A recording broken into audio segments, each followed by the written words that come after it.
Welcome back to the Next Legion, a division of the Kolat Information Network. So today are going to start the action section. Um, we're going to start off with the classless um, actions.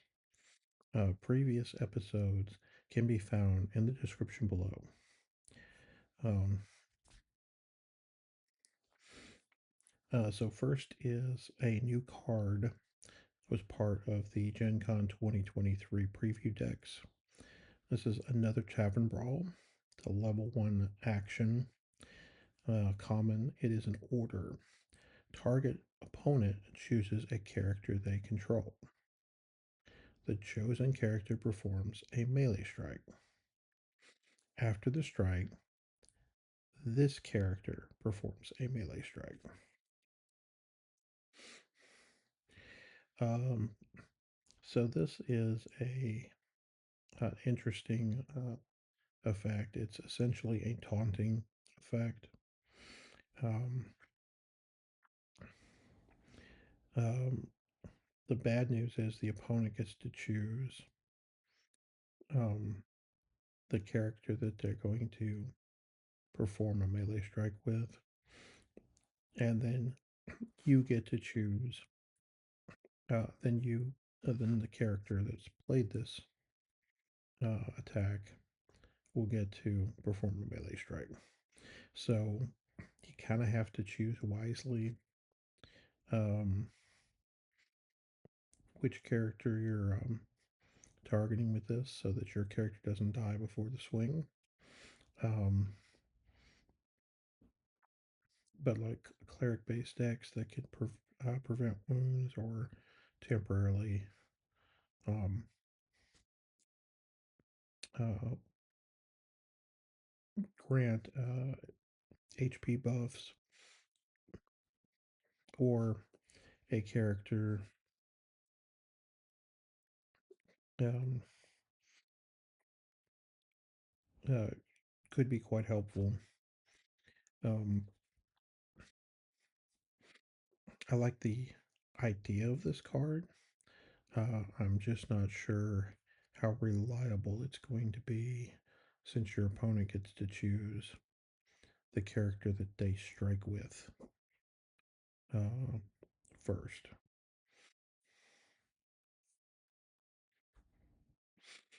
Next up is a new card. This is Even the Odds. It is a level 4 rare action. Um, reads Order, gain +1 attack and AC for each opposing character within 1 rank this turn. If there are 5 or more opposing characters within 1 rank, gain Ward this turn. And Ward is this character may not be targeted by opponent using non strike actions.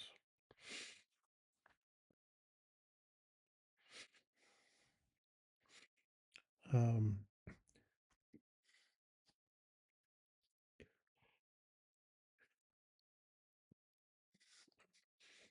so I see this type of card uh, used in builds that wants to get their big characters to um, the front ranks, so it can swing at them. Um, so I can see this being used as an offensive piece. Um, but I could also see this as sort of a protection piece, and maybe more of the squishy characters like wizards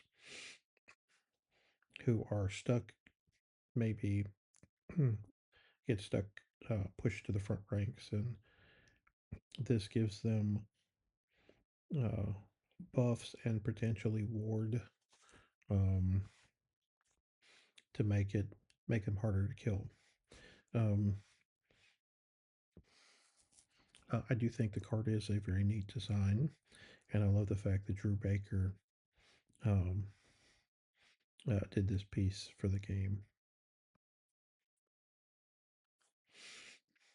Next up is Keep Watch. This is a level 3 common action with two abilities: Order, Survey.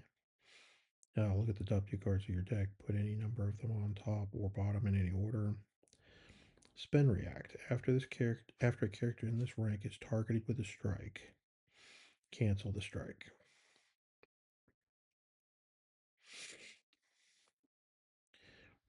So it's a card that helps you um, dig for certain additional pieces to your deck, as well as helps you protect um, your your characters. I think this is a pretty decent card. Being a level 3 action, though, is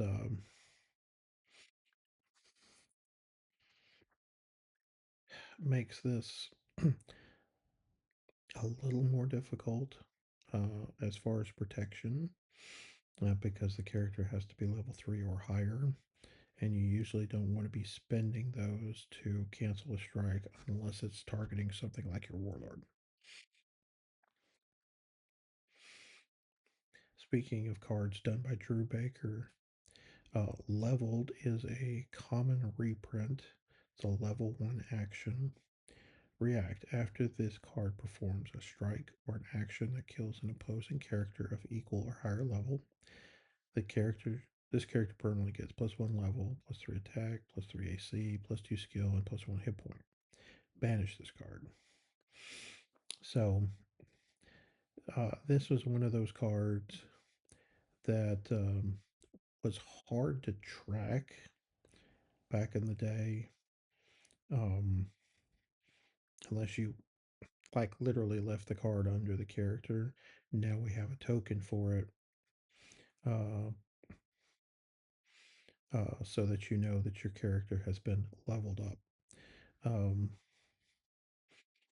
so now that we've done that, I think it's a much better. It's a much better card to help, and it's very flavorful. It's very D&D, and I'm glad they chose the Drew Baker art for this card. Next up is a a card that's been a part of the game since the very beginning. We have Meet at the Inn. It is a level 1 common action. It reads Order. Each player may draw a card. You may draw an additional card. Um, this is using, um, I don't know if this is a new artwork or if it's a promo artwork. Um, I played with the old Lisa Hunt artworks, which is the background I chose for this. Um, but it is definitely one of those cards that is, if you need a way to draw cards in your deck and you don't have other efficient ways of doing so, this is the card that you play. Uh, it's good to see it back. Next is Midnight Madness. This is a level 3 rare action. Spend order, return target opposing unequipped non warlord character in a first rank to its owner's hand. Spend order, target opponent discards a card.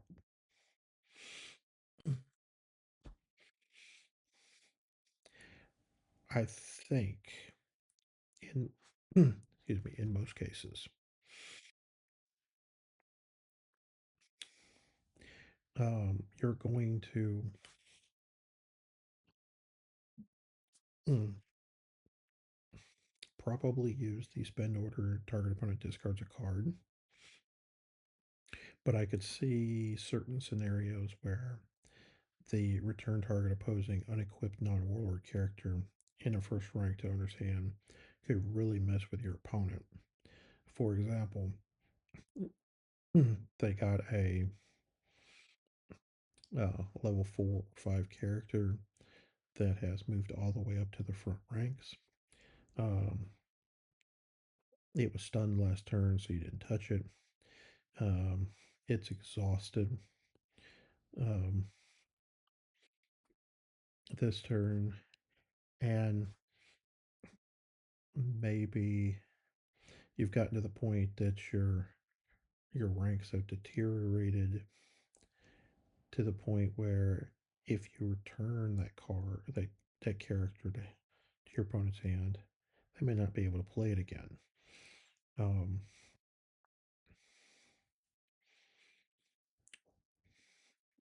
the big you have to, biggest problems that I see with this card is a it must be unequipped,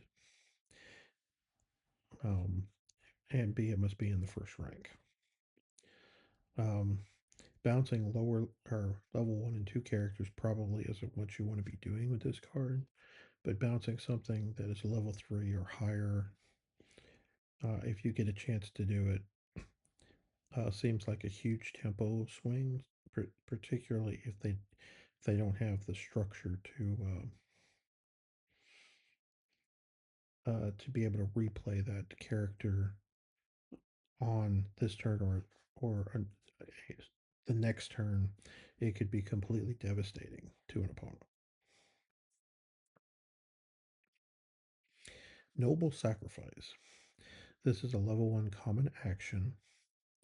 It has a spin react after your character is targeted by a striker action, and if this character is in a first rank, kill this character, cancel the strike or action. Um, when I looked at this card, I thought it was a reprint, but digging on the Accordlands, it doesn't seem to be a reprint. Um, Protective actions are have been quite good in the past, and um, uh, this one is no exception. Particularly if you have a warlord that you want to protect in the first rank, you can easily blow up a level 1 to cancel a striker action. Could be very good. Um, Definitely would keep this card in mind as sort of a protection action that you might be using in Saga. Next up is Pack Tactics. So this is a level 2 common action. It counts as a tactic. Spend order. Your 2 target characters attack spending is normal. So being able to attack consecutively without your opponent getting a normal action in between is quite strong. The drawback to this card is you have to spend um, a character of level 2 or higher, as well as declaring normal attacks with 2 different characters. So you're going to be spending 3 characters. Now, you you can play pack tactics with, say, your warlord, and then target 2 characters on your front ranks um, to attack with, right? Um,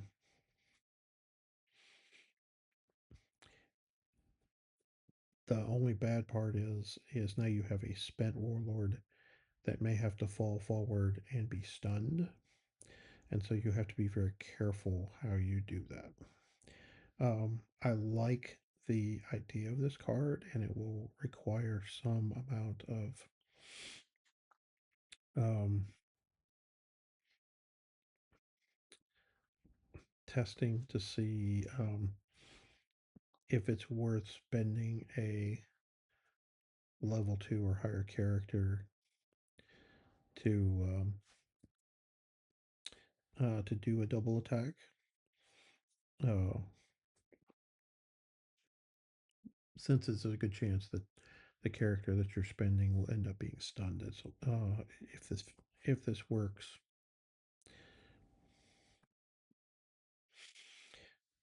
All right, next is Punitive Strike. This is a reprint. This is from 4th edition. It's a level 2 common action. It has two abilities. React. Before this character makes a melee strike roll, the strike gains +3 attack. Or Order. Perform a melee strike that may only target a stunned character. Um, so this is a decent action that either gives you a +3 bonus to a melee strike roll, or um, gives you a melee strike without spending that can target a stunned character. Um,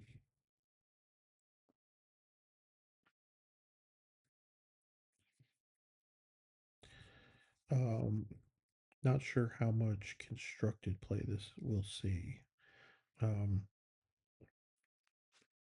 but I definitely um, um, probably the one that sticks out of my mind was maybe Sutek, since they want to be attacking. I like bonuses with stunned characters. So, all right, let's talk about the most interesting um, new card design in Into the Accordlands.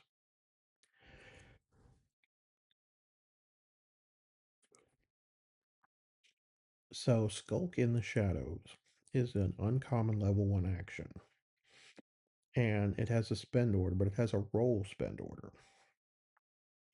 So, uh, this card has a different effect based on what you roll with it. I think this is a very well thought out and very neat designed uh, effect for Warlord. Um, if you roll 1 through 9, your target equal or low level character journeys. A 10 through 19, you get to choose up to 2. And if you roll a natural 20, you can target any number of your equal or low level characters journey.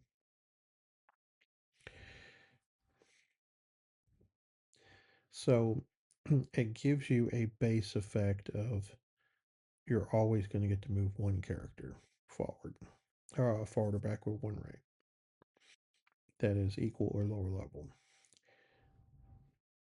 If you roll higher, you get to do more. And I think this was a well thought out mechanic um, that I'm surprised wasn't in Warlord before. There is a number of these cards among the different classes and multi-class stuff. So you're going to be seeing more of this. But I definitely have this marked as, for me, the best um, new mechanic that they've added to the game. Next is Vicious Goo. This is an uncommon level 2 action with a poison trait. Sutek may perform this action without spending. So this has spend order, perform a +5 range strike that stuns instead of wounds. Ah,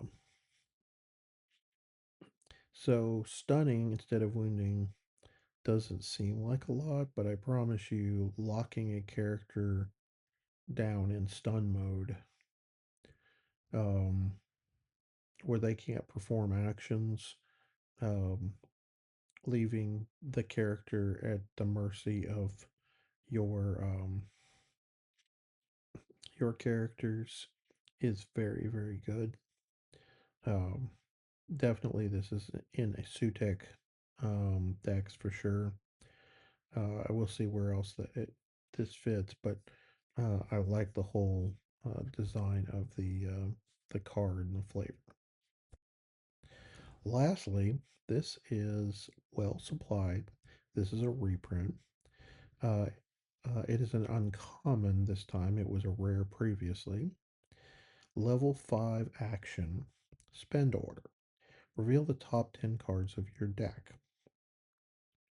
Each of your characters may equip one revealed item that they may legally equip, then shuffle. So if you reveal 3 items with this, you can equip all 3 of those items, uh, one to one to each of up to 3 characters, right? Um, so this was a pretty incredible uh, card for things like Zod decks, where it's like, oh, let me spend. Well, I say Zod decks, but specifically, hey, I get to put one on Zod, and I might get to put some more on others. Who knows? Um, Still, though, it is a pretty neat reprint to see, and hopefully, we'll get to see how powerful this has become. Okay, so that is all of the classless actions. Um, uh, what do you guys think of the analysis? Um, are Do you agree with me? Do you disagree with me? Or are there some cards that you had some thoughts that I didn't put out there? Um, leave the comments down below. And until next time, no matter the game, there is no escape from the tiger.